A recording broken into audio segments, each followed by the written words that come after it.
السلام علیکم ورحمۃ اللہ وبرکاتہ۔ بسم اللہ الرحمن الرحیم، والصلاة والسلام علی خاتم المعصومین سید المرسلین المبعوث رحمۃ للعالمین حضرت سیدنا محمد وآلہ وصحبہ اجمعین، اما بعد۔ مختصر درس حدیث کی نشست کے ساتھ خلیق الرحمن آپ سے مخاطب ہے۔ آج کی حدیث کا تعلق صحیح بخاری اور صحیح مسلم سے ہے، اور یعنی متفق علیہ حدیث ہے، اور اس حدیث کے راوی حضرت ابو ہریرہ رضی اللہ تعالی عنہ ہیں، اور اس حدیث کا موضوع بھی جنت اور جہنم ہے۔ سنیے، عن ابی ہریرہ رضی اللہ تعالی عنہ قال، ابو ہریرہ رضی اللہ تعالی عنہ سے روایت ہے، فرماتے ہیں قال رسول اللہ صلی اللہ علیہ وسلم، کہ رسول کریم صلی اللہ علیہ وسلم نے ارشاد فرمایا۔ کیا ارشاد؟ حفت النار بالشہوات۔ اللہ اکبر! جہنم کو، جہنم کی آگ کو شہوات سے، نفسانی خواہشات سے، لذات سے گھیر دیا گیا ہے۔ اللہ اکبر! یعنی جہنم کا جو احاطہ ہے، جہنم کو گھیر دیا گیا ہے، ناجائز خواہشات سے گھیر دیا گیا ہے۔ انشاءاللہ اس کی تشریح کروں گا تو آپ کو مزہ آئے گا انشاءاللہ۔ وحفت الجنت بالمکارہ، اور جنت کو گھیر دیا گیا ہے، جنت کے احاطہ کر دیا گیا ہے، کس چیز کے ساتھ؟ ناگوار چیزوں کے ساتھ، مشقتوں کے ساتھ، سختیوں کے ساتھ۔ جنت، جہنم ناجائز خواہشات کی صورت میں گھیری گئی ہے، اور جنت صبر، مشقت، سختیاں، ناگواریوں کی صورت میں گھیر دی گئی ہے۔ کیا مطلب اس کا؟ ایک بات یاد رکھیے گا، میں نے اس حدیث میں عربی شروحات کو تھوڑا بہت دیکھا، میں کوئی اپنی بڑائی تو نہیں کر رہا، اللہ مجھے تعلی سے بچائے، لیکن وَأَمَّا بِنِعْمَةِ رَبِّكَ فَحَدِّثْ بھی تو ہے نا، ٹھیک ہے نا جی۔ میں نے اس حدیث کے تحت کچھ عربی شروحات کو بھی دیکھا، تو تسلی سی نہیں ہوئی مجھے کہ نہیں، یہ حفت کا جو ہے نا، کہ آگ کو گھیر دیا گیا ہے شہوات سے، جنت کو گھیر دیا گیا ہے ناگوار چیزوں سے، تو مجھے میں نے کہا اس کے پیچھے کوئی چیز ہے، کوئی لاجک ہے کہ اللہ کے نبی نے جو اسلوب کلام، یہ انداز اختیار فرمایا ہے، اور غالباً کہیں حجبت کے الفاظ بھی ہیں غالباً، تو مضمون ایک ہی ہے، ٹھیک ہے۔ تو یہ جو انداز اختیار کیا گیا ہے نا، کہ جہنم کو گھیر لیا گیا ہے اور جنت کو گھیر لیا گیا ہے، تو یہ اسلوب کلام میں کوئی لاجک ہے، کوئی وزڈم ہے، کوئی فراست ہے۔ تو پھر والذین جاہدوا فینا لنہدینہم سبلنا، اللہ راستے کھول دیتا ہے۔ تو پھر اللہ تعالیٰ نے مجھے سمجھ دی کہ نہیں، کہ اس کی وجہ ہے۔ وجہ آپ دیکھیں ذرا، میں آپ کے سامنے رکھ دیتا ہوں۔ ذالکم مما علمنی ربی۔ عموماً آپ احادیث میں دیکھیں کہ براہ راست جہنم کے عذابات کو سامنے رکھا جاتا ہے، جہنم کا عذاب یہ ہے، جہنم کی سختیاں یہ ہیں، جہنم میں یہ کچھ ہوگا۔ اس حدیث میں بھی جنت جہنم کی بات ہے، لیکن اس حدیث میں جو جنت کی ترغیب دی گئی ہے اور جہنم سے ترہیب، جہنم سے جو ڈرایا گیا ہے، وہ انجام کو پیش نظر رکھ کر یہ کام کیا گیا۔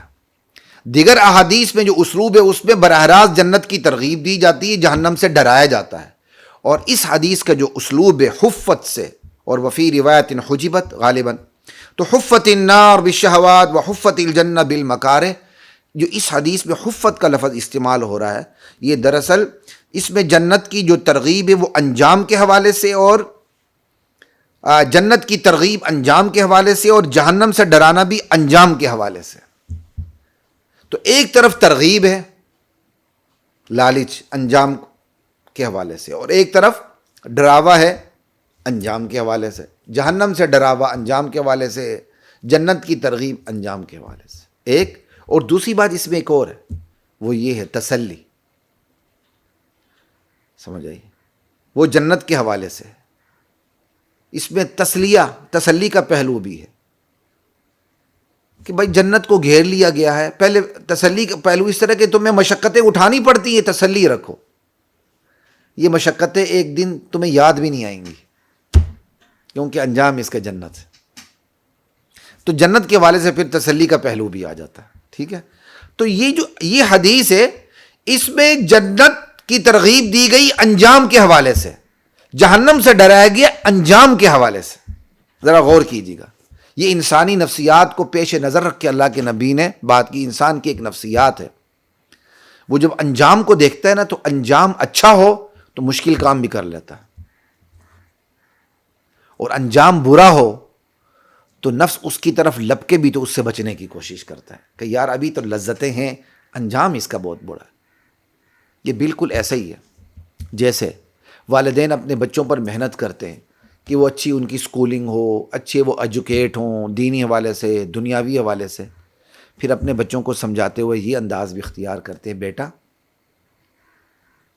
اگر تم اس وقت محنت کرو گے نا, صبر کرو گے, تکلیف برداشت کرو گے, رات کو جاگو گے, اچھی طرح پڑھو گے, محنت کرو گے, ہارڈ ورکنگ تمہارے اندر ہوگی, تو یہ مشکلات تو ہیں, یہ ناگواریاں تو ہیں. بندہ نہیں چاہتا ایسی ناگواریوں میں پڑھنا, لیکن بیٹا اس کا انجام بہت اچھا ہے. ایک وقت آئے گا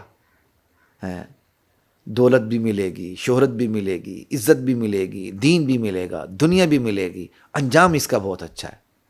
تو پھر اس سے کیا ہوتا ہے, اولاد پریپیئر ہوتے ہیں, اولاد اس کام کے لیے تیار ہوتے ہیں. ٹھیک ہے آج محنت ہے کل آسانی ہے, یعنی انجام کو پیش نظر رکھ کر کہ ابھی مشکلات ہیں لیکن ان مشکلات کا جو اینڈ ہونا ہے نا وہ آسانی پہ ہونا ہے, تو مشکل کام کے لیے بھی بندہ تیار ہو جاتا ہے. اور بالکل اسی طرح جب بندہ محنت, اسی طرح بندہ دوسرے پہلو سے بھی اپنے بچوں کو سمجھاتا ہے, بیٹا اس وقت اگر تم تن آسانی سے کام لو گے, محنت نہیں کرو گے, ماں باپ کی کمائی ہے, باہر آوارہ پھرتے رہے, کھانے کا ٹائم آ گیا کھانا کھا لیا, رات کو کھانا کھا لیا پھر غائب ہو گئے, صبح ناشتہ کر لیا پھر غائب ہو گئے, یہ چند دن ایسے ہوگا.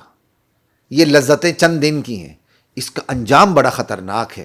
ایک دن آئے گا ہم نہیں رہیں گے, تمہاری بیوی ہوگی, تمہارے بچے ہوں گے, کہاں سے پالو گے, کہاں سے کھلاؤ گے, پھر مزدوری کرو گے, پھر پتھر اٹھاؤ گے, پھر گٹر صاف کرو گے, پھر دنیا کا ہر نیچ کام اور ہر مشکل کام کرو گے اپنا پیٹ پالنے کے لیے. تو اس وقت کی جو تمہاری لاپرواہی ہے نا, خواہشات میں پڑنا, اس کا انجام بہت برا ہے. تو بچے فوراً رک جاتے ہیں, سمجھدار بچے, ٹھیک ہے, جن کو اللہ نے توفیق دی ہوتی ہے کہ اس وقت اپنی خواہشات میں پڑے رہنا اور بدمست رہنا اور بے فکر رہنا, اس کا جو انجام ہے وہ بہت برا ہے. آگے مشکلات ہی مشکلات ہے دنیا زندگی میں, بیزتی ہی بیزتی ہے. یہ ہے انسانی نفسیات سمجھانے کا طریقہ, انجام کو پیش نظر رکھ کر. ٹھیک ہے جی, یہی انداز اللہ کے نبی نے اس مختصر ترین ارشاد میں اختیار فرمایا ہے کہ جہنم کو گھیر لیا گیا ہے شہوات سے. جہنم کے احاطہ شہوات سے ہے, لذتوں سے, خواہشات سے, ناجائز کاموں سے ہے. اب اگر تم ناجائز کام کرتے رہو گے تو یاد رکھو اچانک اس کا اینڈ جہنم ہوگا. یعنی جہنم تمہاری ناجائز خواہشات کے پیچھے چھپی بیٹھی ہے. سمجھے؟ اللہ اکبر. یعنی اس میں بھی دو چیزیں آ گئیں. ایک چیز کیا, انجام کو سامنے رکھ کر جہنم سے ڈرایا گیا, اور دوسری چیز کیا آ گئی کہ دیکھو یہ اگر تم بدمستی اور خرمستی میں غرق رہے نا, اچانک جہنم کی کھائی آ جائے گی. یعنی ایک اچانک حادثے سے تم دو چار ہو جاؤ گے. موت بتا کے تو نہیں آتی نا, موت بتا کے تو نہیں آتی کل میں آ رہی ہوں تیاری کر لو, اس نے تو اچانک آنا. تو ایک جہنم کے حوالے سے انجام کے لحاظ سے ڈرایا گیا کہ تم یہ جو غلط کام کر رہے ہو نا اس کا انجام بہت برا ہے. اور دوسرا ایک اور پہلو بھی یہ ہے, غلط کام کرتے ہوئے پتہ نہیں چلے گا کب تم کھائی میں گرو گے, چلتے چلتے اچانک تم کھائی میں گرو گے, دفعتاً تم حادثے سے دو چار ہو جاؤ گے. یہ جو اچانک کا کام ہے یہ ایک اور پہلو ہے. یہ ہے حفت النار بالشہوات. یہ اللہ کے نبی نے یہ انداز اس لیے اختیار فرمایا کہ یہ ناجائز خواہشیں ہیں, ان کے پیچھے چلو گے تو ایک تو انجام برا, دوسرا اچانک جہنم آ جائے گی اور تم بے بس ہو جاؤ گے. اللہ اکبر.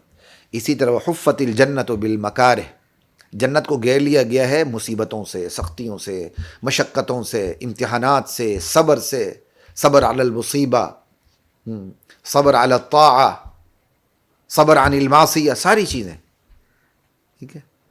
یہ سختیاں تو آئیں گی، لیکن ان سختیوں کے پیچھے اچھا انجام چھپا بیٹھا ہے، وہ ہے جنت.